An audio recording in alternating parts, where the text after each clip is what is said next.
Hello बच्चों। तो बच्चों आज आप लोगों का आरबीटीएस 13 का पेपर था।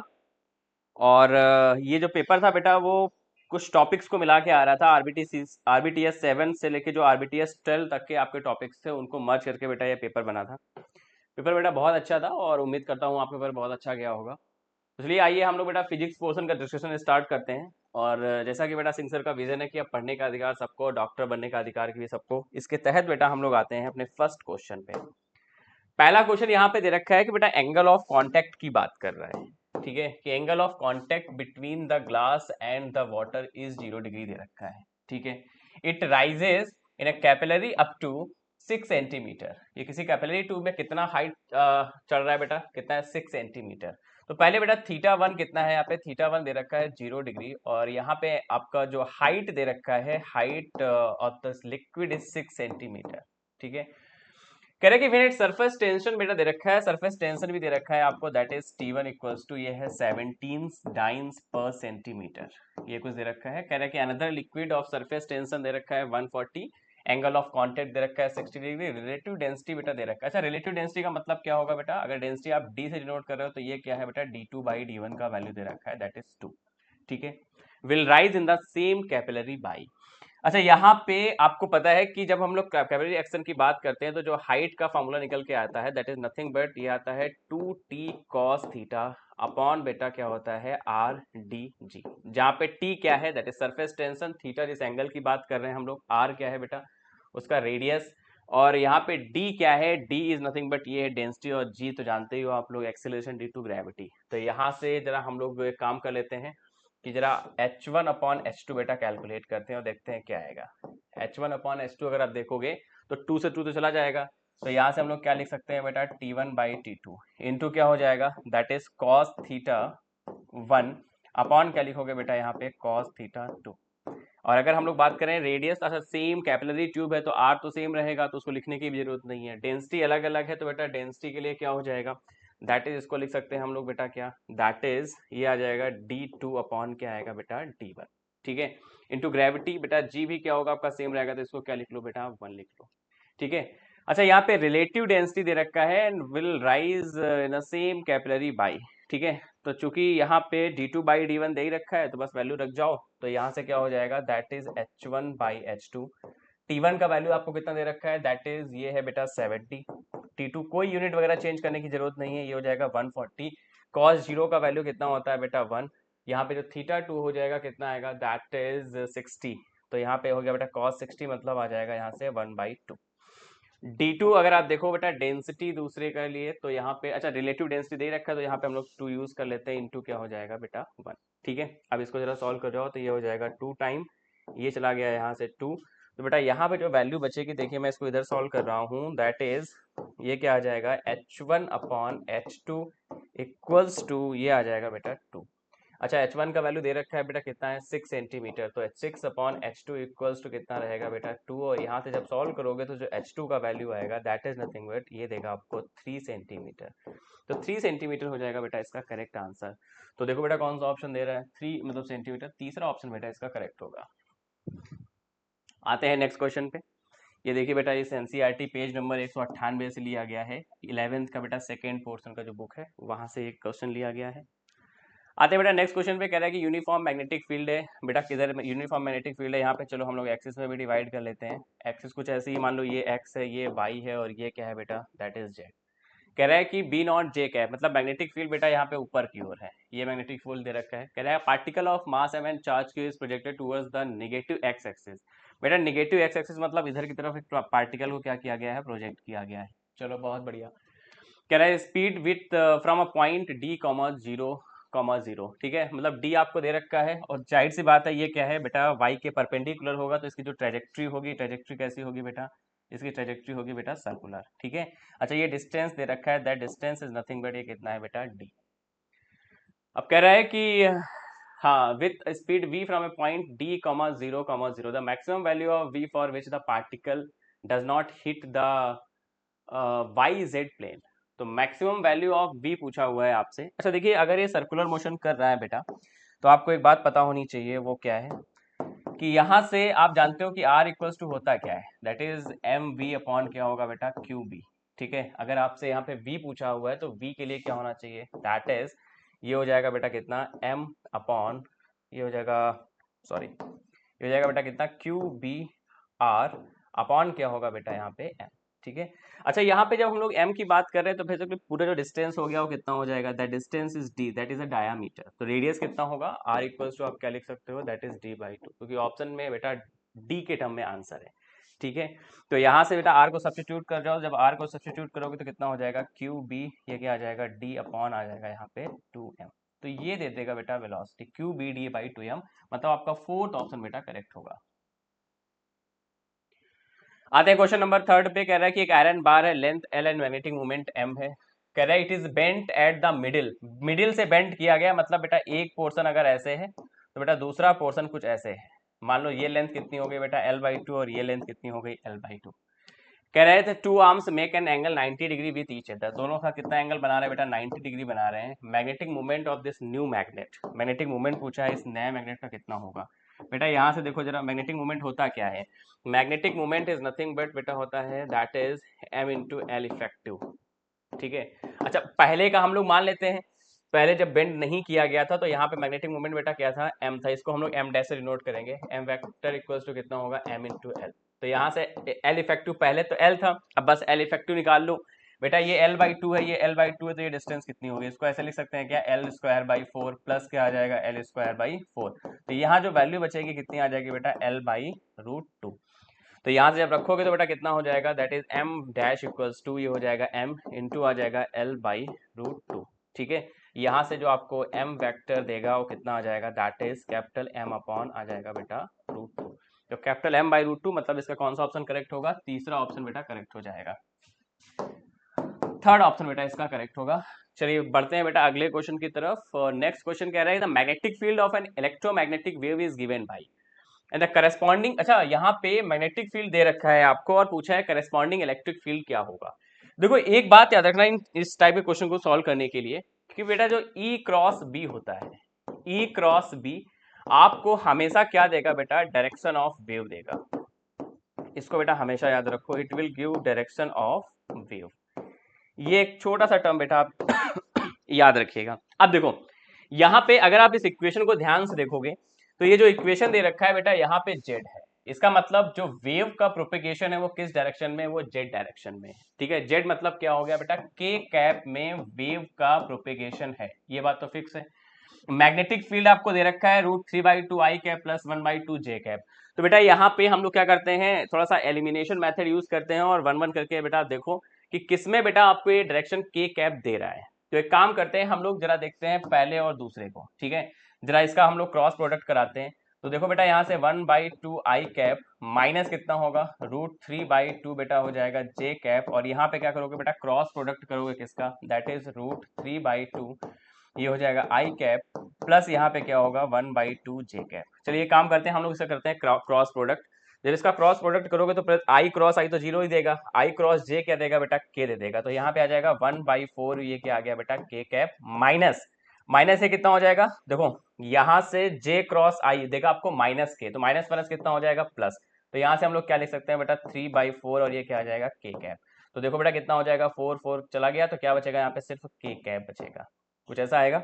मतलब ये डायरेक्शन ऑफ वेव दे रहा है, ये तो चाहिए था हमको, तो कौन सा ऑप्शन दे रहा है, सेकंड ऑप्शन दे रहा है, और सेकंड ऑप्शन ही बेटा क्या हो जाएगा, इसका करेक्ट आंसर होगा। अच्छा देखो यहाँ से आप एलिमिनेशन भी कर सकते हो क्योंकि वेव का प्रोपेगेशन तो सेम ही रहेगा, तो पहला और तीसरा तो बेटा हो नहीं सकता।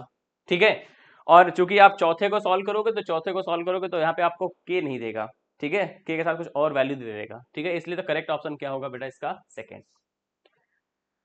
चलिए आते हैं बेटा हम लोग नेक्स्ट क्वेश्चन की तरफ, और नेक्स्ट क्वेश्चन है यहाँ पे कॉनकेव मिरर है, फोकल लेंथ f दे रखा है, producers an image p times the size of the object. तो आप जानते हो यहाँ पे आपको मैग्निफिकेशन दे रखा है, क्या होता है माइनस का v/u इक्वल्स टू दे रखा है बेटा p। तो यहाँ से हम लोग क्या लिख सकते हैं, v इक्वल्स टू कितना हो जाएगा माइनस का pu। Image is real, distance of the object from the mirror पूछा हुआ है, कितनी डिस्टेंस होगी। तो बेटा यहाँ से आप इजिली कैलकुलेट कर सकते हो, देखो कैसे करोगे। फॉर्मूला क्या होता है, मिरर का फॉर्मूला 1/f इक्वल्स टू बेटा 1/u प्लस क्या होगा यहाँ पे 1/b। साइन कन्वेंशन हम सबका यूज कर लेंगे, तो यहाँ से कितना हो जाएगा माइनस का f, ये क्या हो जाएगा, माइनस का क्या हो जाएगा बेटा u, माइनस कितना होगा, दैट इज v ऑलरेडी आपको निगेटिव ही दे रखा है, तो ये कितना हो जाएगा, दैट इज माइनस का pu। यहाँ पे जरा वैल्यू रखो और इसको जरा सॉल्व कर जाओ।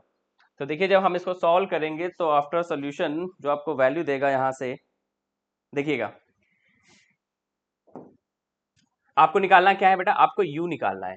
तो चलो भैया u निकाल लेते हैं हम लोग, पहले तो माइनस माइनस कैंसिल ही हो जाएगा, तो यहाँ से कितना हो जाएगा, that is 1/f equals to, बेटा इसको हम ऐसे लिख सकते हैं ना, p प्लस 1 अपॉन क्या हो जाएगा, p u। ठीक है, यहाँ से हमको चाहिए क्या, u, तो u इक्वल्स टू कितना होगा बेटा, दैट इज 1/f, और क्या बचेगा यहाँ पे, p प्लस 1 अपॉन क्या हो जाएगा, p। ये कुछ आपको वैल्यू दे देगा। ठीक है, तो ये हो जाएगा बेटा आपका f का वैल्यू, दैट इज 1/f और p प्लस 1, ये वैल्यू बेटा कुछ आना चाहिए। आई थिंक मैंने कुछ गड़बड़ ना किया हो। क्वेश्चन नंबर 5 का बेटा जो ऑप्शन है यहाँ पे, that is 1 - f - 1/u plus 1/p।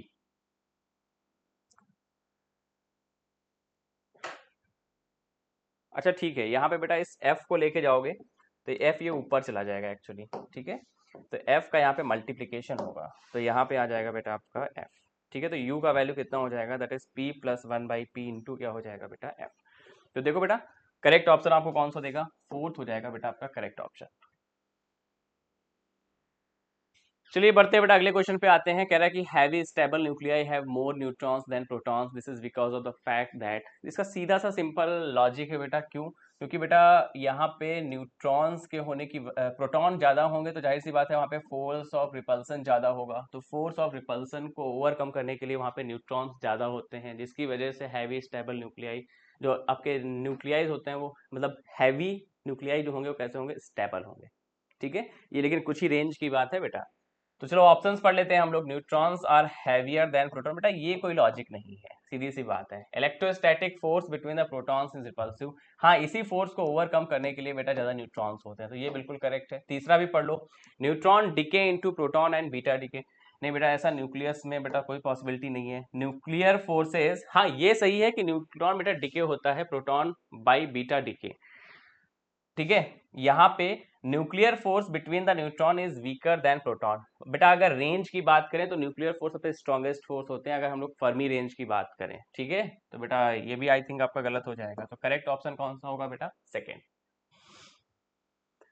कह रहा है in metre bridge experiment the ratio of the left gap resistance to the right gap. देखो यहाँ पे मीटर ब्रिज का बेटा सीधा सा एक सिंपल लॉजिक है कि बेटा यहाँ पे हम लोग क्या करते हैं, एक नोन रेजिस्टेंस होता है, एक बेटा ये हम लोग अननोन रेजिस्टेंस यूज कर लेते हैं। तो यहाँ पे एक काम करो आप, एक इधर लगा लो बेटा नोन रेजिस्टेंस, कोई भी आप कंसिडर कर सकते हो, हालांकि इसका रेशियो दे रखा है, और यहाँ पे एक मीटर ब्रिज लगाया हुआ है कुछ ऐसे, मतलब यहाँ पे आपको एक मीटर दे रखा है और जाहिर सी बात है इसमें क्या लगा होगा बेटा, एक जॉकी लगा होगा, और जॉकी का काम क्या होगा कि वो आपको नल पॉइंट देगा। ठीक है, तो मान लेते हैं बेटा ये क्या है, दैट इज आर है, ये क्या है बेटा एस है, यहाँ पे आपको नल पॉइंट मिला तो ये हो गया बेटा एल, तो ये जो डिस्टेंस बची वो कितनी बचेगी, दैट इज ये आ जाएगा 100 माइनस एल। तो यहाँ से हम लोग क्या लिख सकते हैं, R by S equals to ये हो जाएगा एल अपॉन 100 माइनस एल। अच्छा देखो आपको कह रहा है कि लेफ्ट टू राइट गैप का जो रेशियो है वो दे रखा है बेटा 2:3 इक्वल्स टू कितना हो जाएगा, दैट इज ये हो जाएगा एल अपॉन 100 माइनस एल। अब यहाँ से सॉल्व करो तो कितना हो जाएगा, 200 माइनस कितना हो जाएगा 2l इक्वल्स टू ये हो जाएगा 3l, बेटा ये होगा 5l equals to that is 200, जो l का वैल्यू आएगा वो कितना हो जाएगा 40 सेंटीमीटर, जो आपको l देगा वो कितना देगा बेटा 40 सेंटीमीटर। तो करेक्ट ऑप्शन हो जाएगा बेटा इसका तीसरा। आते हैं नेक्स्ट क्वेश्चन पे, टेम्परेचर कोएफिशिएंट दे रखा है और पूछा है the temperature at which its resistance becomes 2 ओम। तो बेटा देखो यहाँ पे 300 पे दे रखा है आपको कितना है 1 ओम है, तो यहाँ से सीधा सा फार्मूला क्या, R T equals to I think R zero दे रखा है कितना है बेटा, यहाँ पे 1 है, यहाँ पे पर्टिकुलर टेम्परेचर की बात करेंगे 1 plus alpha as it is, ये कितना हो जाएगा टी माइनस आ जाएगा बेटा 300, ये वैल्यू दे रखा है 2 इक्वल्स टू कितना हो जाएगा 1 प्लस एल्फा, इधर क्या आ जाएगा टी माइनस कितना हो जाएगा बेटा 300, तो ये बचेगा 1 इक्वल्स टू एल्फा, ये क्या आएगा टी माइनस आ जाएगा बेटा 300। तो यहाँ से हम लोग सॉल्व कर सकते हैं बेटा किसके लिए, टी के लिए, तो बेटा टी माइनस 300 क्या देगा, टी माइनस 300 इक्वल्स टू यहाँ पे आ जाएगा 1 अपॉन 1.25, इसको बेटा ऊपर लिख लो, इंटू क्या हो जाएगा 10 टू पावर 3। चलिए इसको सॉल्व करते हैं हम लोग। जब इसको सॉल्व करोगे तो इनटू क्या आ जाएगा 10 टू पावर 2, इसको 100 लिख जाओ। तो ये कितना हो जाएगा बेटा, दिस इज नथिंग बट ये देगा 5, ये कितना हो जाएगा 4। यहाँ पे जब वैल्यू रखोगे तो कितना हो जाएगा 5, ये आ जाएगा बेटा 0.8, मतलब बचेगा ये 800, मतलब टी इक्वल्स टू कितना हो गया बेटा 1100 केल्विन। टी अगर 1100 केल्विन है तो यहाँ से अगर आप सेल्सियस में निकालोगे तो कितना आ जाएगा बेटा 827 डिग्री सेल्सियस। तो 827 डिग्री सेल्सियस मतलब कौन सा हो जाएगा बेटा, दूसरा ऑप्शन करेक्ट होगा।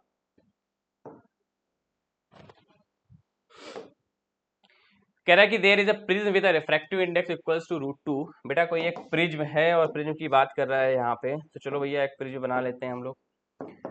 बेटा कह रहा है कि एक कोई प्रिज्म है बेटा ये, और कह रहा है आपसे कि one of the refracted surface of surface is polished. बेटा इसको क्या कर दिया गया है, यहाँ पे पॉलिश कर दिया गया है। किसी एक रे को बेटा इंसिडेंट कराया गया, एक रे को बेटा हम लोग इंसिडेंट कराते हैं यहाँ पे। रे को जैसे ही बेटा हमने यहाँ पे इंसिडेंट कराया तो आफ्टर रिफ्रैक्शन कह रहा है कि ये पॉलिश सरफेस पे पड़ेगा। पॉलिश सरफेस पे पड़ने के बाद क्या कह रहा है, ये अपना पाथ बेटा रिट्रेस करेगा। अपना पाथ ये क्या कर रहा है, रिट्रेस कर रहा है। तो जाहिर सी बात है ये अपना पाथ बेटा तभी रिट्रेस करेगा जब ये 90 डिग्री पे क्या करेगा बेटा, फॉल होगा सरफेस के 90 डिग्री पे। ठीक है, तो बेटा ये एंगल दे रखा है, रिफ्रैक्टिंग एंगल कितना है 30 डिग्री, यहाँ पे ये हो गया 90, ये कितना देगा बेटा 60। एक बात हमेशा याद रखो, जहाँ पे आपको पॉइंट ऑफ इंसिडेंस मिले वहीं पे आपको क्या करना होता है, नॉर्मल ड्रॉ करना होता है। तो ये अगर 60 हो गया तो ये कितना होगा बेटा 30। ये इंसिडेंट रे है तो ये एंगल कितना आ गया बेटा आई। बाहर का रिफ्रैक्टिव इंडेक्स बेटा 1 हो गया और इस प्रिज्म का रिफ्रैक्टिव इंडेक्स दे रखा है, दैट इज बेटा है √2। तो एक काम करो, यहाँ पे स्नेल्स लॉ लगाओ बेटा पहले इंटरफेस पे। तो पहले इंटरफेस पे क्या हो जाएगा, 1 इंटू आएगा बेटा साइन आई इक्वल्स टू हम लोग क्या लिख सकते हैं √2 इंटू ये जो एंगल दिया है दैट इज बेटा हो जाएगा साइन 30। ठीक है, अब आपसे पूछ क्या रहा है एंगल ऑफ इंसिडेंस, तो साइन आई इक्वल्स टू कितना हो जाएगा बेटा यहाँ से √2 इंटू क्या आएगा बेटा यहाँ पे 1/2। इसको आप रेशनलाइज करोगे तो वैल्यू क्या देगा ये 1/√2। तो यहाँ से हम लोग क्या लिख सकते हैं, जो आई का वैल्यू आएगा दैट इज नथिंग बट क्या देगा बेटा आपको 45 डिग्री। तो 45 डिग्री बेटा इसका आंसर होगा, जो कि है बेटा करेक्ट ऑप्शन आपका थर्ड। आते हैं क्वेश्चन नंबर 10। कह रहा है कि Brewster law except for the polish metallic surface the polarising angle. अच्छा पोलराइजिंग एंगल की बात करते हो तो पोलराइजिंग एंगल होता कितना है, that is mu equals to ये आता है बेटा tan IP। ठीक है, एक बेसिक बात ये याद रखो। अच्छा कह रहा है कि polarising angle depends on wavelength and different for different colour. अच्छा जाहिर सी बात है बेटा, जो म्यू है refractive index that is inversely proportional to बेटा क्या होता है, ये कॉची फार्मूला से निकल के भी आता है, जाहिर सी बात है। दिस इज चूंकि जिसका वेवलेंथ ज्यादा होगा, आप जानते हो रेड का वेवलेंथ ज्यादा होगा तो रेड कलर ज्यादा बेटा क्या करेगा, डिस्टेंस कवर करेगा। तो mu is inversely proportional to क्या होगा बेटा, लैम्डा होगा। ठीक है, हालांकि अगर हम लोग कॉची रिलेशन से देखें तो कुछ ऐसे निकल के आता है a+b/λ²। ठीक है, इनवर्स में और भी कम होता है एक्चुअली। ठीक है, ये कुछ निकल के आता है। तो जाहिर सी बात है कि जब कलर अलग अलग है, वेवलेंथ अलग होगा, तो डिफरेंट कलर के लिए जाहिर सी बात है म्यू भी तो अलग अलग होगा। तो उसका पोलराइजिंग एंगल भी क्या होगा बेटा, depends on wavelength and is different for the different colour. तो पहला ही बेटा ऑप्शन कलर सही हो जाएगा। इंडिपेंडेंट ऑफ वेवलेंथ ये गलत हो गया, independent of wavelength and same for the different colour. Depends on wavelength and same for, बेटा अगर वेवलेंथ पे डिपेंड कर रहा है तो सारे कलर्स की वेवलेंथ कैसे सेम हो सकती है, इट्स इम्पॉसिबल। तो चौथा भी ऐसे गलत हो जाएगा। देखो बेटा क्वेश्चन नंबर 11 कह रहा है कि experiment is perform to determine the IV characteristic of a zener diode which is a protective resistance दे रखा है कितना है 100 ohm as a maximum power of dissipation rating दे रखा है 1 ओम। डिसिपेशन रेटिंग है बेटा यहाँ पे 1 वॉट होगा, एक्चुअली ये होगा 1 what. The minimum voltage range for the DC source in the circuit. बेटा यहाँ पे सपोज करो एक वोल्टेज दिया गया है और ये वोल्टेज ये वोल्टेज सप्लाइड वोल्टेज है। ठीक है, ये हो गया रेजिस्टेंस। यहाँ पे बेटा ये एक जीनर वोल्ट, ये है जीनर डायोड, कुछ ऐसे लगा हुआ है। ठीक है, यहाँ पे इसका रेजिस्टेंस दे रखा है कितना है बेटा 100 ओम, और इसका पावर दे रखा है, पावर कितना है दैट इज है बेटा ये 1 वॉट। ठीक है, पावर हो गया बेटा यहाँ पे 1 वॉट, और मिनिमम वोल्टेज रेंज पूछा है बेटा, मिनिमम वोल्टेज रेंज क्या होगा। तो बेटा जाहिर सी बात है, अगर मान लो कि ये वोल्टेज बैटरी V है तो इसके क्रॉस जो करंट फ्लो होगा वो क्या होगा बेटा I। वही करंट बेटा इसमें भी जाएगा आपका जीनर डायोड में भी। ठीक है, तो यहाँ से अगर आपको निकालना हो पोटेंशियल ड्रॉप, बेटा पोटेंशियल ड्रॉप इसका कितना आएगा, पोटेंशियल ड्रॉप यहाँ से निकाल सकते हो ना, ये आ जाएगा 100I। अच्छा यहाँ पे क्या होगा, यहाँ पे बचा कितना V माइनस ये हो जाएगा 100I, ये आ जाएगा बेटा पोटेंशियल ड्रॉप।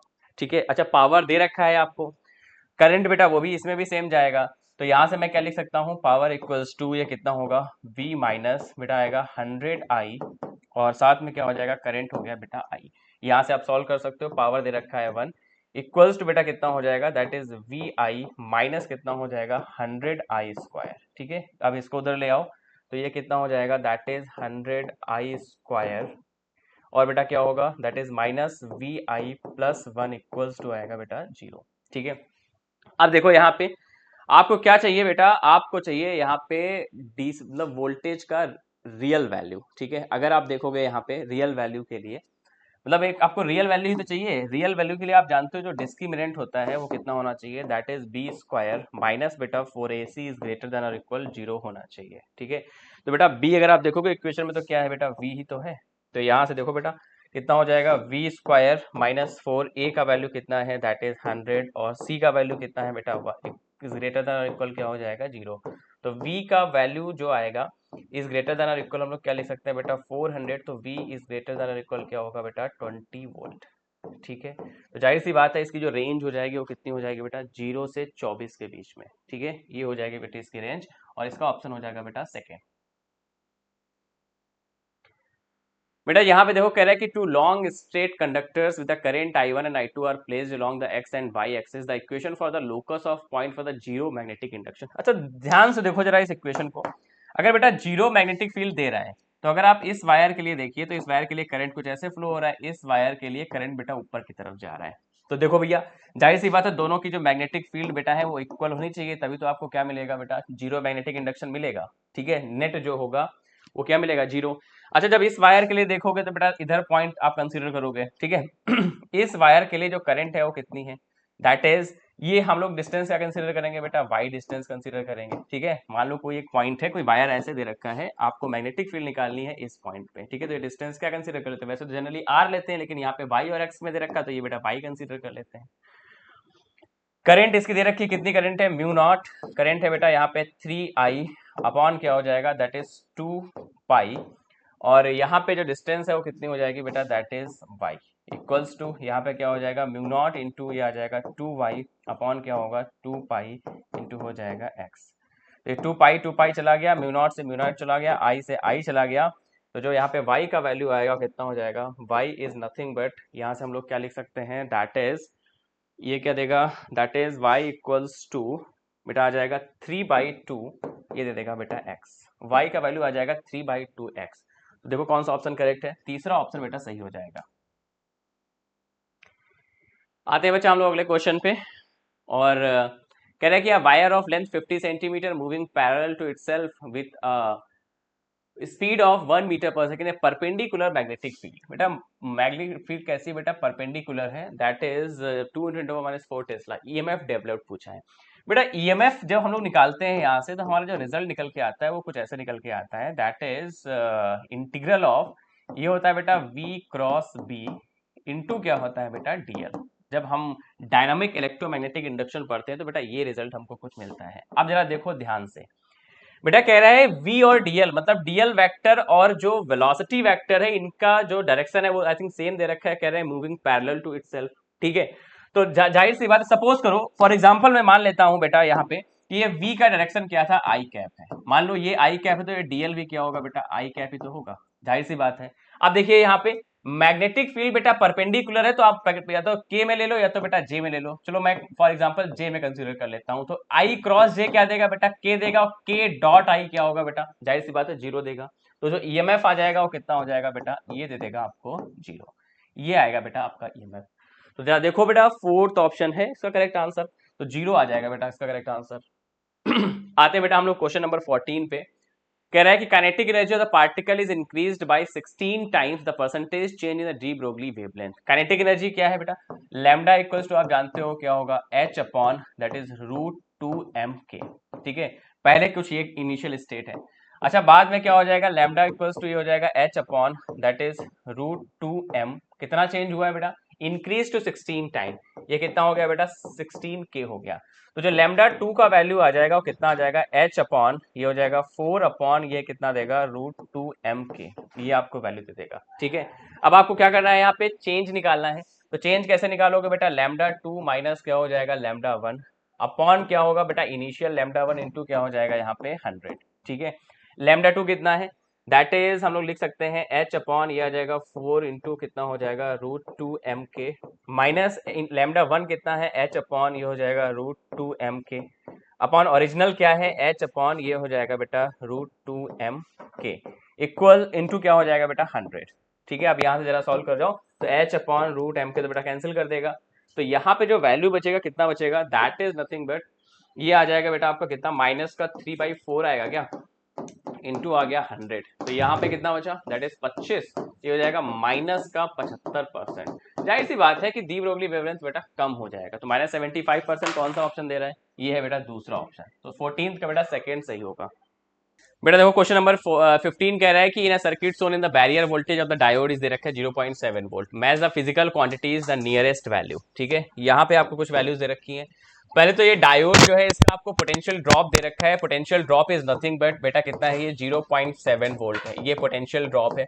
और यहाँ पे आपको वोल्टेज दे रखा है बेटा, ये वोल्टेज है 10 ओम, और ये कितना है रेजिस्टेंस, ये है बेटा आपका 500 ओम।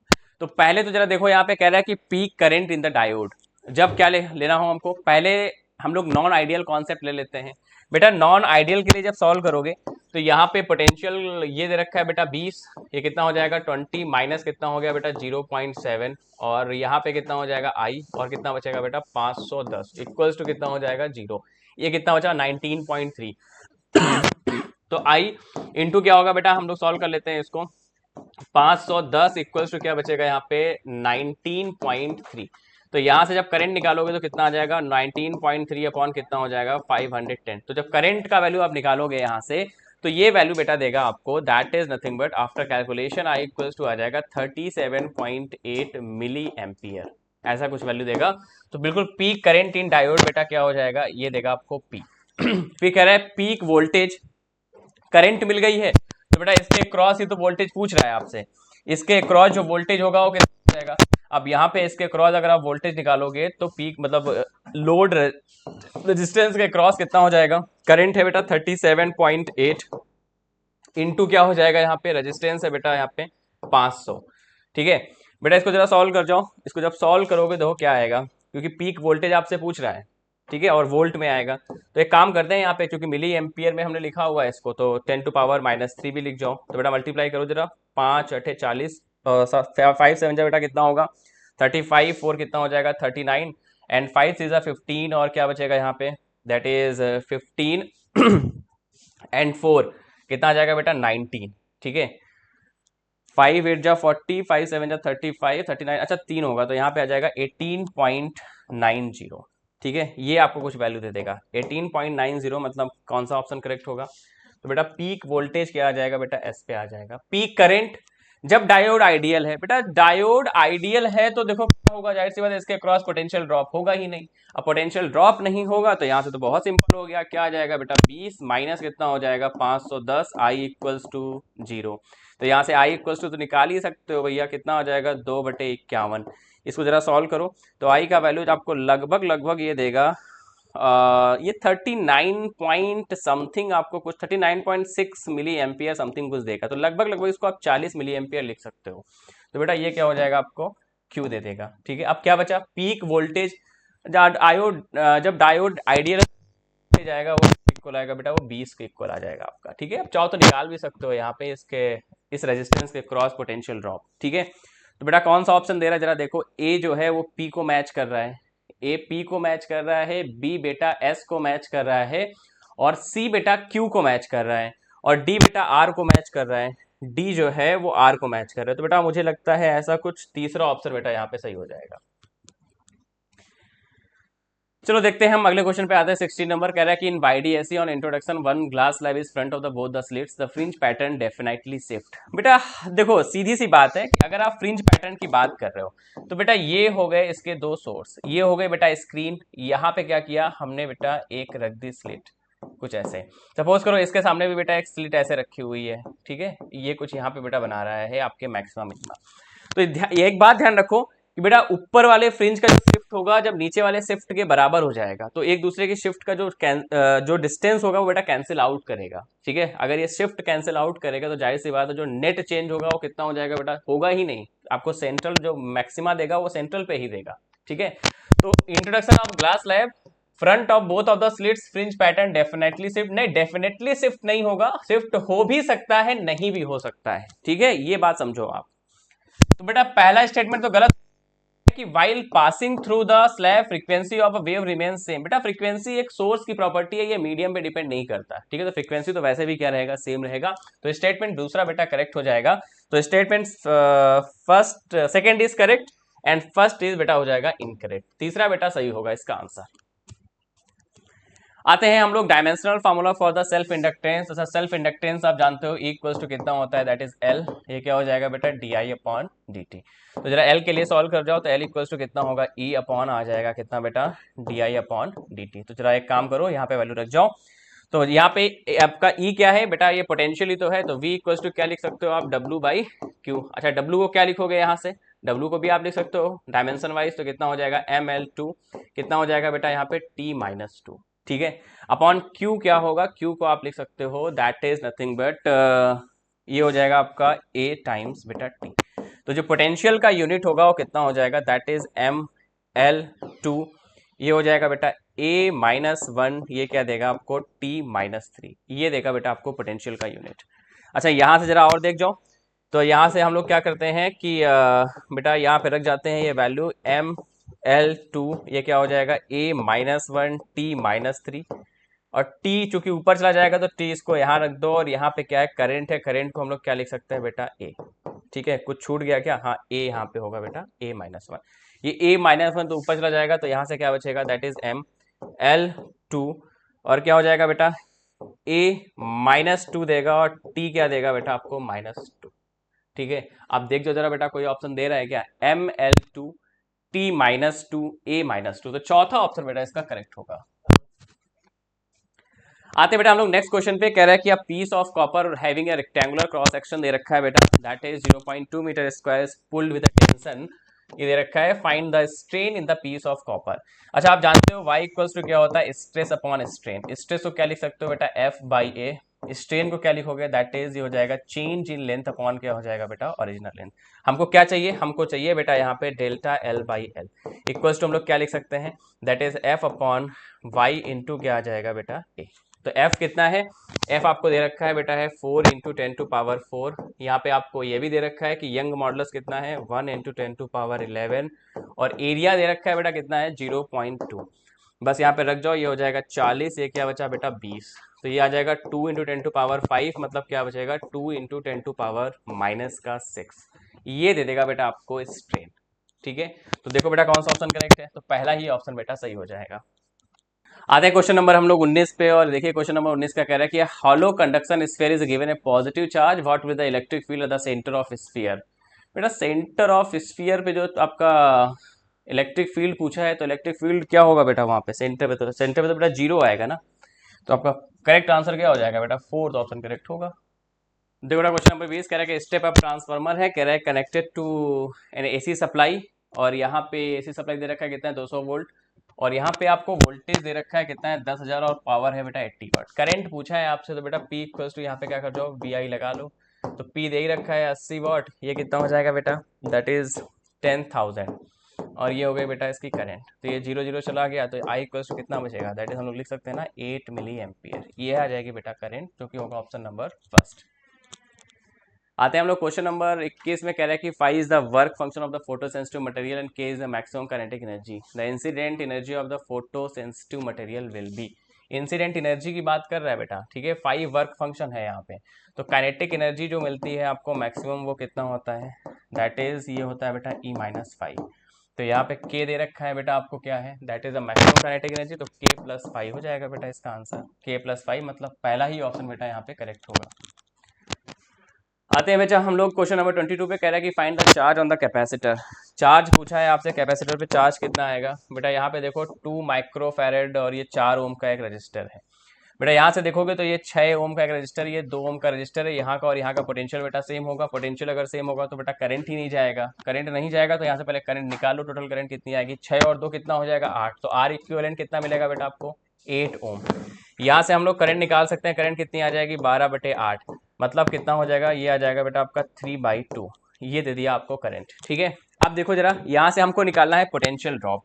बेटा देखो जरा इसके क्रॉस पोटेंशियल ड्रॉप कितना होगा, इसके क्रॉस जो पोटेंशियल ड्रॉप आएगा 6 ओम के क्रॉस, तो पोटेंशियल ड्रॉप अक्रॉस 6 ओम कितना देगा बेटा, ये दे देगा आपको 9 वोल्ट।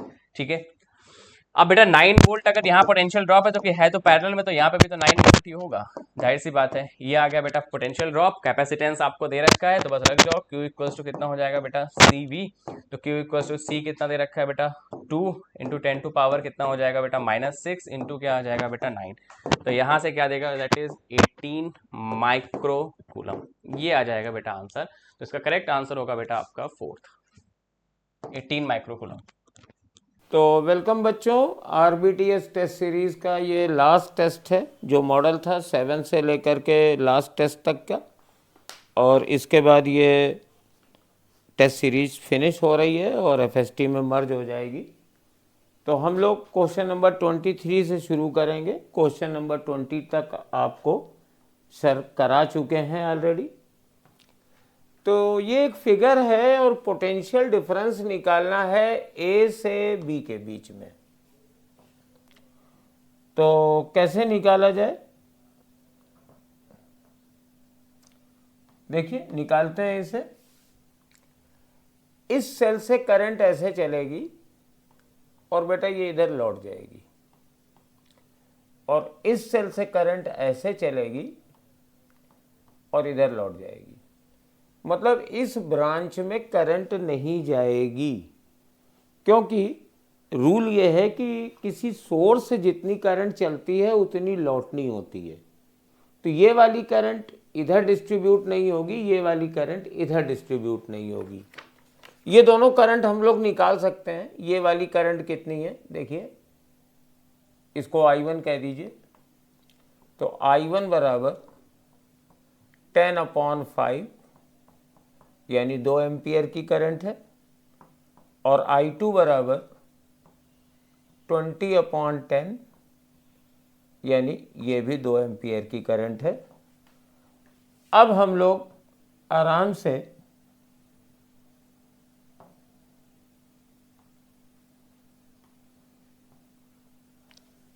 इसमें किरचॉफ्स लॉ लगाते हैं। यहाँ से चलते हैं ऐसे ऐसे ऐसे ऐसे और ऐसे, इस ब्रांच के थ्रू हम लोग आएंगे।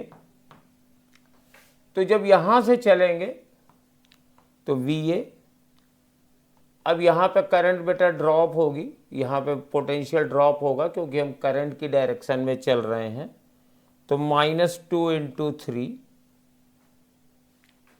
फिर यहाँ चलेंगे तो सेल का पॉजिटिव टर्मिनल है तो फिर ड्रॉप होगा -5, और जब यहाँ से आएंगे तो करंट यहाँ से फिर ड्रॉप होगी क्योंकि फिर हम इसको करंट की डायरेक्शन में क्रॉस कर रहे हैं। 2 इंटू 10 बराबर VB आ गया। तो what is VA minus VB, इसको इधर ले आइए, इन सबको उधर ले जाइए, तो 3 2 6 है, ये 5 है 11 और 20 31 वोल्ट इसका आंसर हो जाएगा। ये सेकंड वाला क्वेश्चन है। चलिए ठीक है, बढ़िया। अब a magnet is suspended an angle of 60 degree to an external magnetic field. तो ये मैग्नेटिक फील्ड है, इसकी वैल्यू है 5 इंटू 10⁻⁻4 टेस्ला, और यहाँ पे एक मैग्नेट 60 डिग्री पर सस्पेंडेड है और इसका मैग्नेटिक मोमेंट है 20, और इसको घुमा करके हम लोग इसकी डायरेक्शन में ले आते हैं, यानी ऐसे। तो वर्क डन पूछा जा रहा है, वर्क डन ही पूछ रहा है, तो W बराबर M इंटू बी और cos θ1 माइनस cos θ0।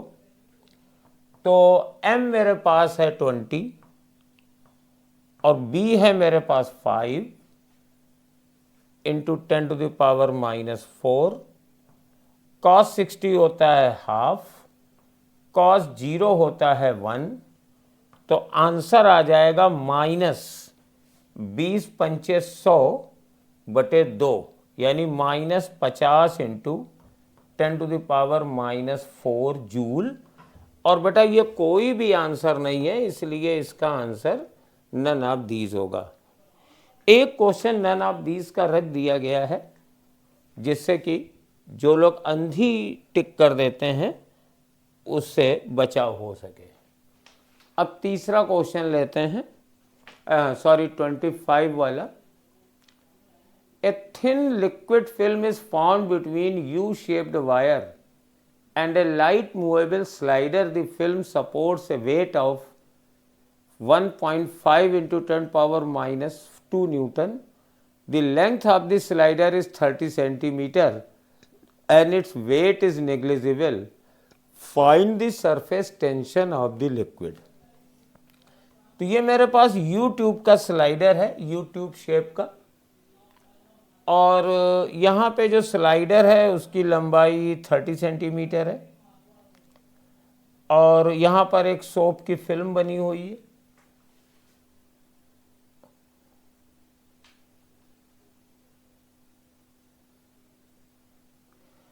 और ये हमारे पास एक वेट है, उसको सपोर्ट कर रही है, और वेट है 1.5 इंटू 10⁻⁻² न्यूटन का। कहते हैं कि सरफेस टेंशन फिल्म का कितना है।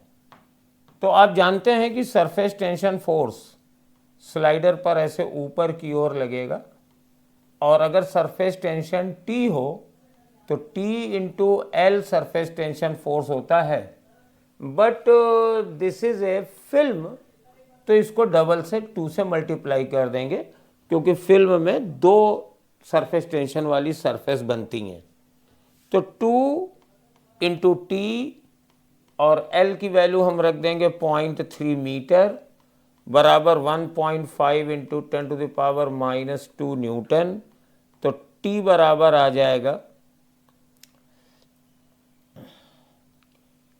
5/2, ये पॉइंट कट जाएगा, 1.5/3 5/2 इंटू 10⁻⁻², तो आ जाएगा 2.5 इंटू 10⁻²। और अगर हम इसको ले आएंगे डेसिमल को इधर, तो 0.025 न्यूटन पर मीटर का टेंशन आ जाएगा। फोर्थ वाला आंसर इसका सही है, तो 25 answer is fourth. 26, it is a good question. Steel ruptures when a shear stress of 3.5 into 10⁻⁸ Newton per meter square is applied. The force required to punch a hole of diameter 1 centimeter in a steel sheet of thickness 0.3 centimetre is nearly. थोड़ा सा tricky question है, देखिए कैसे होगा।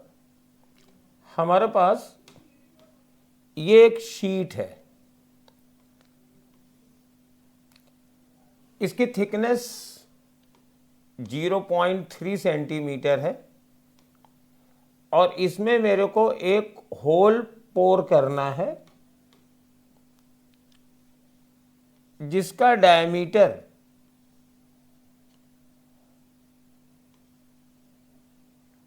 1 centimetre है। ये पूरा whole हो जाएगा। अब आपको मालूम है कि फोर्स क्या होता है।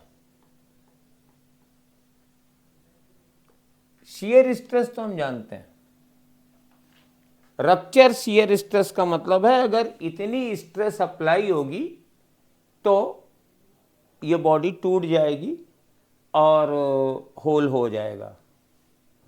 तो फोर्स बराबर होता है स्ट्रेस इनटू एरिया। आप जानते होंगे force upon stress stress upon area, stress into area force हो जाएगा, और रप्चर स्ट्रेस चाहिए तो 3.5 इंटू 10⁸। एरिया कौन सा लेंगे? ये वाला एरिया नहीं लेंगे जो आप सोच रहे हैं, क्योंकि फोर्स टेंजेंशियल है ये, और फोर्स करने के लिए मुझे ये वाला इस सिलेंडर का साइड वेज एरिया लेना पड़ेगा, जो होता है 2πr इंटू एल। तो 3.5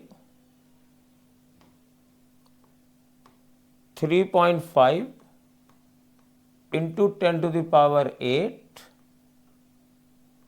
इंटू 2, पाई की वैल्यू चूंकि 3.5 है तो 22/7 ले लीजिए, फायदे में रहेंगे। और रेडियस है बेटा 1 सेंटीमीटर, ये 1 सेंटीमीटर, ये डायमीटर है, तो 1/2 इंटू 10⁻², और लेंथ लेंगे ये 0.3 सेंटीमीटर, तो 0.3 इंटू 10⁻²। इतनी लंबी कैलकुलेशन है भाई। अब देखिए ये 2 से 2 कट गया, ये 2 से 2 कट गया, और 7 से ये कट गया 0.5, तो 0.5 बचा,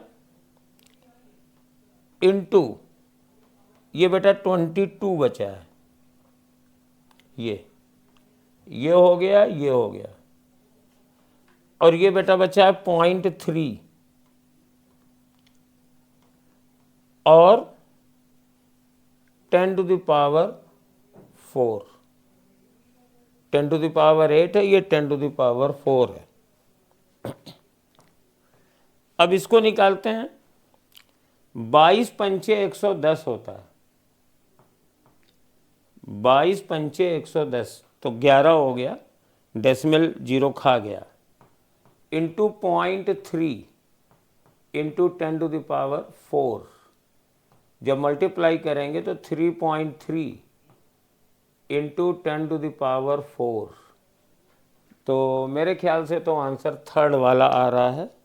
हाँ, थर्ड आंसर है भी, ठीक है ना बेटा। इसमें ये है था, मतलब ये टेंसाइल स्ट्रेस लगानी है हमें, ये नहीं तोड़ना है हमें, ये पूरा तोड़ के इधर जाना है, तो एरिया ये वाला लिया जाएगा, ये होल किया जाएगा, ये तो साथ में जा रहा है, इसको थोड़ी तोड़ना है।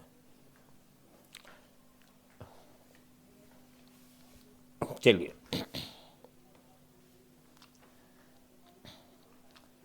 ए container is filled with liquid up to height h। चलिए एक कंटेनर लेते हैं, इसमें एक लिक्विड भर देते हैं h हाइट तक, और क्या करें? An orifice is made on the side wall at a height y from the bottom.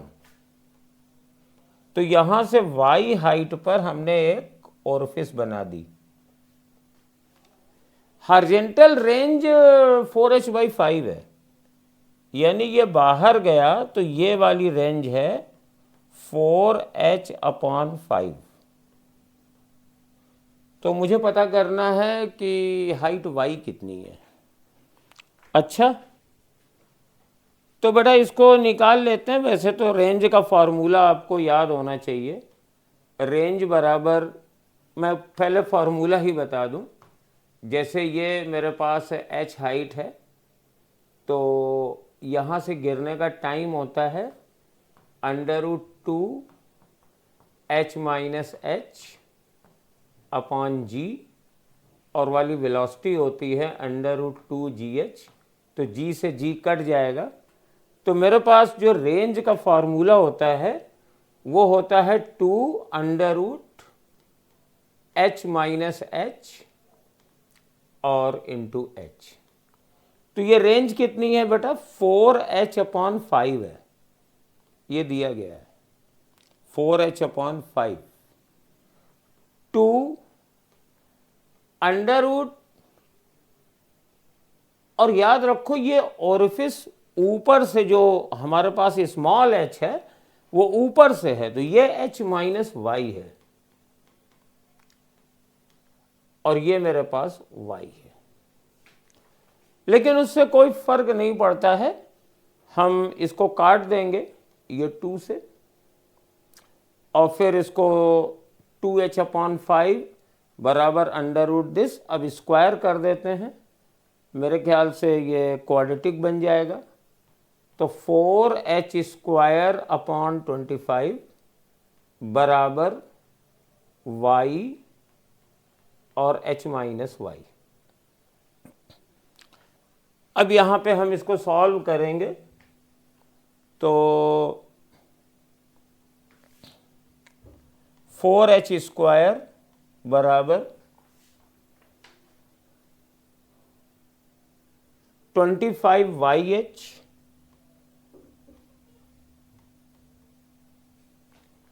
और माइनस 25y²।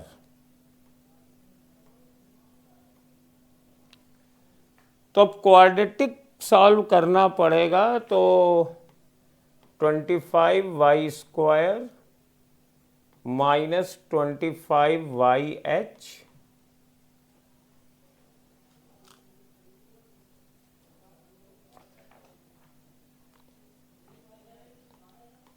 और प्लस 4h² बराबर 0। अब आपको इसको सॉल्व करना पड़ेगा y के लिए, तो क्वाड्रेटिक जब सॉल्व करेंगे तो मैं एक पेज और ले लेता हूँ। 25y² माइनस 25yh और प्लस 4h² बराबर 0। तो y बराबर 25h, ये माइनस माइनस प्लस हो गया, और plus minus under root 125h²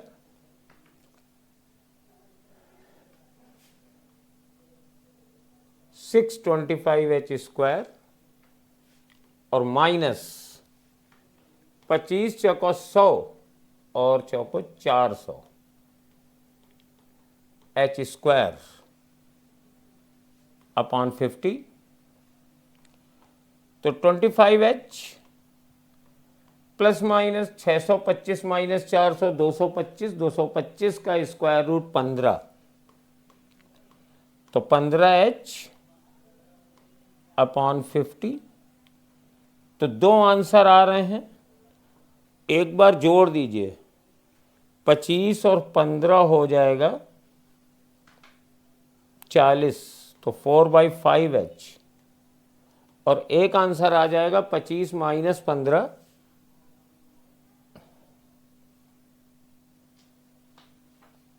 25 minus 15, तो ये 10 आ जाएगा। तो 10 आएगा तो 10/50 यानी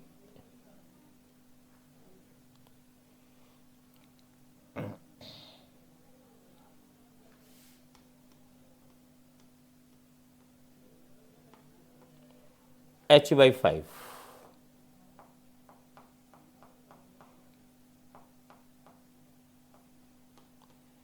h/5। अब देखें आंसर क्या क्या दिए हैं। h/5 दिया है, 4h/5 नहीं दिया है। देखिए, तो मेरे ख्याल से इसका आंसर सेकंड वाला हो जाएगा और यही इसका आंसर है। एक आंसर और होगा अगर y की वैल्यू 4h/5 हो, क्योंकि आपको मालूम है कि अगर होल मिडिल पॉइंट पे नहीं है तो दो स्पॉट्स के लिए रेंज सेम होती है, बट चूंकि दूसरे दो आंसर में से एक ही दिया है तो यही वाला आंसर सही होगा। चलिए नेक्स्ट में आइए। As shown in figure, charges are placed in a regular hexagon of side alpha, find net force on Q placed at the centre of the hexagon. तो ये Q है और नेट फोर्स निकालना है, तो सबकी वजह से निकालेंगे। तो सपोज यहाँ पे चार्ज Q है, तो अगर ये हम थोड़ा सा शॉर्ट ट्रिक से इसको करेंगे, अगर ये चार्ज Q है और ये चार्ज Q है, ये सारी डिस्टेंस बेटा अल्फा है, तो फोर्स हो जाएगा K Q upon alpha square, और इसको बेटा मैं नाम F रख दे रहा हूं। तो अगर ये Q है तो फोर्स इधर F लगेगा, और ये 4Q है तो इधर फोर्स 4F लगेगा, इधर पे 3F लगेगा और इधर पे 6F लगेगा। ये अगर 6 ही छपा है तो मैं पेपर में देख लेता हूं, उसमें सही होगा। हाँ 6 ही है, ठीक है 6। और इधर बेटा 5F है, और ये चूंकि माइनस है तो इधर भी 2F ही होगा। तो अब बचा कितना, 4F और माइनस F, तो इधर बचा 3F, और 6F और 3F, तो इधर बचा 3F। और इन दोनों के बीच का एंगल आप जानते हैं 120 डिग्री होगा। ये सारे एंगल 60 60 60 के होते हैं। और इधर है 7F, 5 to 7। अब 3 और 3 120 पे हैं, तो आपको मालूम है कि दो इक्वल फोर्सेस 120 पे लगे तो रिजल्टेंट बीच से जाता है और उन्हीं के बराबर होता है। तो 3F प्लस 7F, तो आंसर हो जाएगा 10F। और 10F का मतलब है 10K अपॉन अल्फा स्क्वायर, यानी फर्स्ट आंसर हो जाएगा। तो क्वेश्चन नंबर 28 का आंसर फर्स्ट आएगा। चलिए क्वेश्चन नंबर 29, ये इस फॉर्मूले पर बेस्ड था। Two large parallel planes charge uniformly with surface charge density sigma and minus sigma, which one of the following graph shows the variation of electric field? तो देखिए अगर यहाँ पर लेंगे इलेक्ट्रिक फील्ड इसके बाहर, तो पॉजिटिव के कारण इधर, निगेटिव के कारण इधर, और चूंकि सिग्मा बराबर है और इनफाइनाइट प्लेन की वजह से फील्ड का फॉर्मूला होता है sigma upon 2 epsilon 0, distance doesn't matter. तो इन दोनों की इलेक्ट्रिक फील्ड यहाँ पे कैंसिल हो जाएगी, सिमिलरली इधर भी कैंसिल हो जाएगी और इधर जुड़ जाएगी। तो पहले 0 बाद में 0, बीच में फील्ड होनी चाहिए। तो कौन सा आंसर है, सेकंड वाला है, 0 फिर है और फिर नहीं है। तो 29 का आंसर सेकंड रहेगा। 30th में आइए, ये डायरेक्ट फॉर्मूले का क्वेश्चन है। कहते हैं कि कैपेसिटर पर चार्ज Q है और दो डिस्टेंसेस हैं, T1 में हमने K1 भर दिया और T2 थिकनेस में मैंने K2 भर दिया। तो पोटेंशियल डिफरेंस हो जाएगा Q अपॉन C, और C की वैल्यू आप इस तरीके से NCERT में फार्मूला दिया है, C होता है A epsilon not upon T1 upon K1 plus T2 upon K2। अगर कोई और स्पेस होता, लेकिन और कोई स्पेस तो है नहीं, तो ये वाला पूरा टर्म बेटा ऊपर चला जाएगा। तो Q T1 upon K1 plus T2 upon K2 upon A epsilon 0। तो फर्स्ट आंसर आ रहा है इसका 30th का, इसका आंसर फर्स्ट है। ठीक, चलिए नेक्स्ट में आइए। दो बल्ब्स हैं, ये इलेक्ट्रिक सर्किट का क्वेश्चन है। दो बल्ब्स हैं, ए, बी और सी। बी और सी बिल्कुल सेम है। अगर सी फ्यूज हो जाता है तो क्या होगा? तो देखो, ये दोनों बराबर हैं और पहले जो करंट आ रही थी, सपोज आई थी, इधर से I/2 जाएगी, इधर से I/2 जाएगी, बराबर बराबर जाएगी। तो ये सिचुएशन थी। अब अगर, और आप जानते हैं कि जो इंटेंसिटी होती है वो हमेशा हीट लॉस के प्रोपोर्शनल होती है। किसी भी बल्ब के रजिस्टर में जितना ज़्यादा हीट लॉस होगा, बल्ब की ग्लो उतनी ही ज़्यादा होगी। तो अभी कुछ सिचुएशन थी। फिर उसके बाद अगर बेटा ये वाला बल्ब फ्यूज हो गया तो करंट ऐसे जाएगी और सीधे ऐसे चली जाएगी। तो ये वाली करंट तो डेफिनेटली कम होगी। क्यों कम होगी? भाई पैरेलल में थे ना, तो पैरेलल में रेजिस्टेंस कम होता है। अब एक कट गया, जैसे इसका कुछ रेजिस्टेंस R1 था मान लो, और इन दोनों का RR था, तो पहले ये R1 प्लस R/2 सर्किट का रेजिस्टेंस था। लेकिन अब जब ये फ्यूज हो गया है तो R1 प्लस R है, तो ये वाली करंट तो कम हो जाएगी और ये वाली करंट बढ़ इसलिए जाएगी कि अब ये वाली करंट डिस्ट्रीब्यूट नहीं होगी, पूरी इससे जाएगी। तो ए की इंटेंसिटी कम हो जाएगी और बी की इंटेंसिटी ज़्यादा हो जाएगी, क्योंकि एक से करंट कम हो गई है, दूसरे से करंट पहले की कंपैरिजन में बढ़ गई है। तो आंसर नंबर 3 के साथ हम लोग जाएंगे।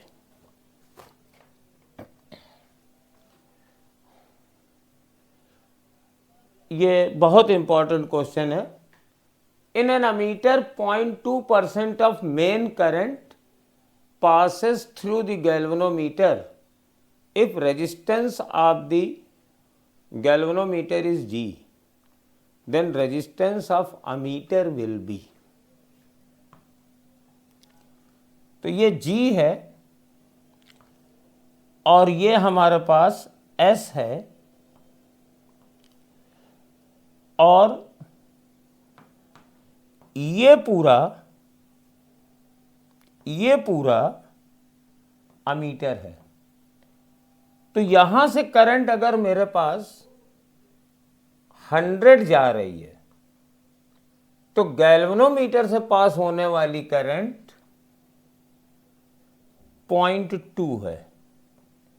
ये सिचुएशन आ गई है।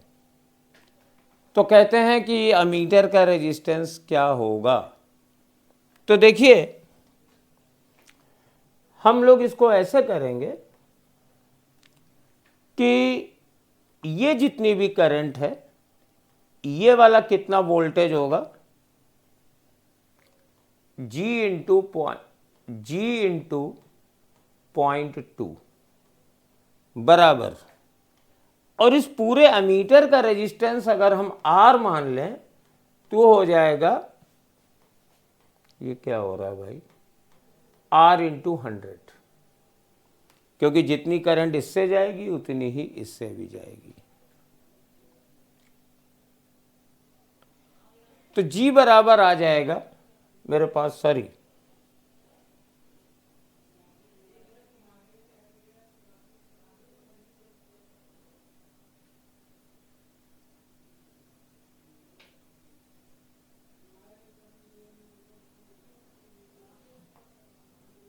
R बराबर 0.2 अपॉन 100 इंटू G।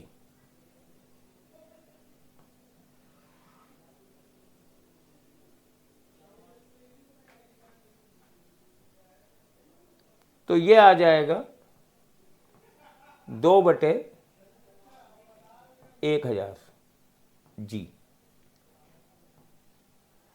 और ये आ जाएगा G/500। तो थर्ड ऑप्शन इसका होना चाहिए 32 इज थर्ड, राइट। ये शॉर्टकट है, वैसे आप चाहो तो नॉर्मल मेथड से शंट निकाल करके फिर उन दोनों का पैरेलल कॉम्बिनेशन भी ले सकते हो, but I want to save your time, और जाते भी है कि आपको नए नए ट्रिक से परिचित हो जाए। एक यूट्यूब वीडियो में मेरी सीरीज़ भी चल रही है न्यूमेरिकल हैक्स की, उसको आप ज़रूर देखिए। उसमें कई नीट के क्वेश्चन बहुत ही शॉर्टकट तरीके से बताए जा रहे हैं। When a magnet is being moved towards a coil, the induced EMF does not depend upon. तो इंड्यूस ईएमएफ किस पे डिपेंड नहीं करता है? तो इंड्यूस्ड ईएमएफ क्या होता है? -n d∅dt होता है। तो the resistance of the coil पे डिपेंड नहीं करेगा, क्योंकि इसमें कहीं रेजिस्टेंस नहीं आएगा। फाई कितना होता है? b इंटू एरिया होता है, तो d/dt ऑफ b इंटू ए, तो कहीं रेजिस्टेंस नहीं आएगा। रेजिस्टेंस पे क्या डिपेंड करेगा? Induced current. अगर ये कॉइल क्लोज होगा तो E/R के बराबर इंड्यूस्ड करंट फ्लो करेगी। अगर ये वायर ओपन होगा तो फिर करंट नहीं फ्लो करेगी, सिर्फ ईएमएफ जरूर इंड्यूस्ड होगा। तो ईएमएफ की value resistance of the coil पे डिपेंड नहीं करती। चलिए, और ये मेरे ख्याल से आप सब लोग जानते हैं, लेकिन इस क्वेश्चन में एक थोड़ा सा हैक है। ये नीचे गिर तो रहा है, तो कई लोगों ने इसका आंसर दे दिया होगा लेस देन जी, लेकिन ये ध्यान रखिए ये क्लोज नहीं है। दिस इज नॉट क्लोज, ये ओपन है। तो ओपन है तो करंट नहीं बहेगी, तो कोई अपोजिंग फोर्स इस पे नहीं लगेगा, इसलिए इसका आंसर जी रहेगा। यस, 34 का आंसर फर्स्ट होगा। अगर ये क्लोज होता तो ठीक है, ये नीचे आता, ये इसको रिपेल करता, और तब फिर आंसर जी से कम होता। लेकिन चूंकि ये ओपन है तो no current will induced, no magnetic force act on the magnet, तो देयरफॉर आंसर जी ही रहेगा, mg वाला। चलिए क्वेश्चन नंबर 35 करते हैं। In the figure the 60 ohm XL है और 40 ओम एक्सी है, are in parallel across the 120 volt source, the impedance of the circuit is. तो यहां पर बेटा जो रेफरेंस लेंगे वो वोल्टेज का लेंगे। पहले हम लोग करंट का रेफरेंस लेते थे, क्योंकि तब सीरीज सर्किट होता था। अब पैरेलल है तो ये वोल्टेज का रेफरेंस लेंगे। अब ये इंडक्टर है, इसमें करंट हमारे पास नीचे जाएगी, मतलब लैग करेगी, और ये 60 ओम का है तो करंट 120/60 हो जाएगी। ठीक है, V/XL, और इसमें ऊपर जाएगी तो 120/40, तो ये 2 एम्पियर की करंट है और ये 3 एम्पियर की करंट है। नेट करंट कितनी होगी? ये वाली 3 - 2, और कैपेसिटिव वाली करंट होगी, तो Z कितना हो जाएगा? टोटल वोल्टेज 120/1, तो 120 वोल्ट कैपेसिटिव। कैपेसिटर वाली करंट ज़्यादा है तो circuit as a whole capacitive circuit तरह बिहेव करेगा, और इसका इम्पीडेंस Z बराबर overall voltage 120 upon overall current यानी 1, यानी 120 वोल्ट का होगा। ये फेजर डायग्राम से यूज करके हमने किया है। Avalanche breakdown in a semiconductor diode happened when, तो जब reverse bias exceed a certain value, ये सब लोग जानते हैं, तो इसका आंसर थर्ड हो जाएगा। इसमें कोई भी डाटा और रॉकेट साइंस वाली बात नहीं है। रिवर्स एवलांस ब्रेकडाउन और जीनर ब्रेकडाउन दोनों रिवर्स बाइस में ही होते हैं, जब रिवर्स ब्रेकडाउन वोल्टेज एक सर्टेन वैल्यू से ज़्यादा हो जाता है।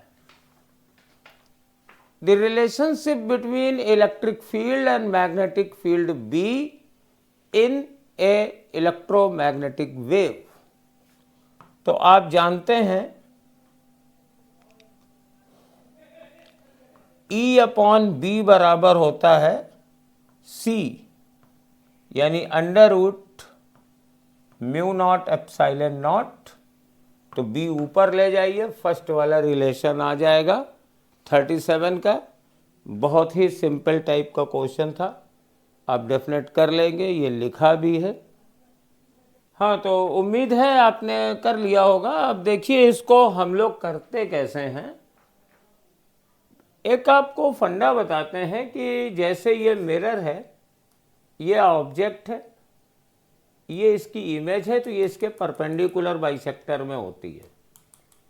लेकिन कोई भी रेज, जैसे ये ऐसे जा रही है और ये ऐसे जा रही है, और अगर हम इसको मिला देंगे तो ये एंगल इसके बराबर होगा, ये वाली लाइन इसके बराबर होगी।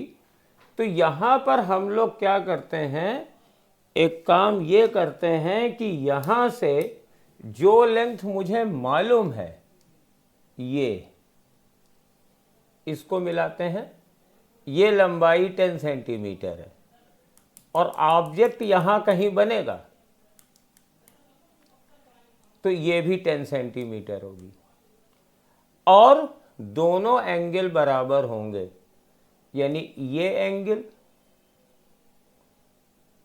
और ये एंगल बराबर होंगे, ये एंगल और ये एंगल बराबर होंगे, तो ये एंगल 60 हो जाएगा। कैसे 60 होगा देख लीजिए, बहुत ही जल्दी देख लीजिए। अगर ये 30 है तो ये एंगल भी 30 हो जाएगा, और अगर ये एंगल 60 है तो ये इमेज को मिलाने वाला भी 60 हो जाएगा, यानी 30 हो जाएगा। तो ये लेंथ 10 है और ये इमेज को मिलाने वाली लाइन के साथ एंगल है, तो इसका x कोऑर्डिनेट हो जाएगा 10 cos 30, और cos 30 यानी √3/2, यानी 5√3, और y कोऑर्डिनेट हो जाएगा हमारे पास ये वाला 5, लेकिन माइनस में, क्योंकि ये नीचे है, तो आंसर इसका थर्ड आ जाएगा, 38 का थर्ड आ जाएगा। And this is the shortest trick. अगर आपने ये लेंथ निकाल के कैलकुलेट करने की कोशिश करी तो आप बहुत ही देर तक कैलकुलेट करोगे। बस याद रखो कि अगर ये ऑब्जेक्ट है तो ये इमेज है, तो कोई भी लाइन मिरर से मिलाओ, ऑब्जेक्ट को मिरर के किसी भी पॉइंट से मिलाओ, और फिर उस पॉइंट को इमेज से मिलाओ, ये दोनों एंगल भी बराबर होंगे, ये दोनों लेंथ भी बराबर होंगी। तो ये 10 है तो ये भी 10 है, ये 30 हो जाएगा। That's all. चलिए next question. If frequency of the light incident on a metal surface is doubled, maximum kinetic energy double नहीं होती है, डबल से ज़्यादा होती है, तो ये गलत हो गया। Kinetic energy of a particle is proportional to frequency. तो 39 का दोनों ही आंसर गलत है, क्योंकि काइनेटिक एनर्जी फ्रीक्वेंसी के प्रोपोर्शनल नहीं होती है, लीनियरली डिपेंड करती है। मतलब if frequency will increase, kinetic energy will increase, but not like that कि frequency is doubled then kinetic energy is also doubled. और ये तो बहुत ही अच्छा क्वेश्चन है। एक लेंस स्प्लिट कर दिया गया है और इसकी प्रिंसिपल एक्सिस ये है, इसकी प्रिंसिपल एक्सिस ये है। तो अगर हम इस लेंस की बात करें तो इस ऑब्जेक्ट की डिस्टेंस तो f/2 है और ये कैसा है, ऑब्जेक्ट तो यहाँ पे है, तो ये ऑब्जेक्ट है ये। तो अब जरा इसकी इमेज बना लो। 1/f नहीं दिख रहा होगा, थोड़ा वाइट कलर ले लें। 1/f बराबर 1/v माइनस 1/u, और u की जगह f/2 है तो ये 2/f हो गया। तो 1/v बराबर हो जाएगा -1/f, तो v बराबर -f हो गया। अब यानी इमेज का साइज डबल है और चूंकि माइनस में बन रहा है यानी सीधा है, तो इसकी इमेज साइज में डबल होगी। तो ये लेंथ कितनी है, ये डिस्टेंस मेरे पास a दी गई है, दिस इज a, तो ये a/2 है, ये बेटा a/2 है। अब चूंकि सीधी बनेगी इमेज क्योंकि वर्चुअल है, तो इसकी इमेज यहां बनेगी, और सिमिलरली अगर इसको लोगे तो इसकी इमेज यहां बनेगी। तो दोनों के बीच की डिस्टेंस a ही रहेगी। तो ये समझने वाले आप समझ लो, दोबारा फिर देख लेना, ना आए तो कमेंट करना। फ्रॉनहोफर डिफ्रैक्शन में nth ऑर्डर के मैक्सिमम के लिए तो ये तो सीधा फार्मूला है। nth ऑर्डर के मिनिमम के लिए पाथ डिफरेंस n लैम्डा होता है, d sin थीटा बराबर n लैम्डा। और cathode of a photo electric cell is changed such that the work function W1 से W2 हो गया, W2 बड़ा है। If the surface current after an are I1 and I2 all other condition are same, तो मतलब light की intensity नहीं same है, तो I1 और I2 बराबर हो जाएंगे। ये फर्स्ट वाला आंसर हो जाएगा 42। तो क्वेश्चन नंबर 43 स्कैटरिंग एंगल पर है। इसका फॉर्मूला होता है बेटा n proportional to 1/sin⁴ θ/2, where theta scattering angle है और n वो नंबर ऑफ पार्टिकल्स हैं जिस एंगल पे वो स्कैटर्ड हो रहे हैं। तो पहला एंगल 60 है, दूसरा 120 है। तो 120 का आधा sin⁴ 60 ऊपर होगा और sin⁴ 30 नीचे होगा। तो sin 60 होता है √3/2 और sin 30 होता है 1/2⁴। तो ये 2 से 2 कट गया तो आंसर 9 आएगा। तो फोर्थ आंसर आ जाएगा 9:1।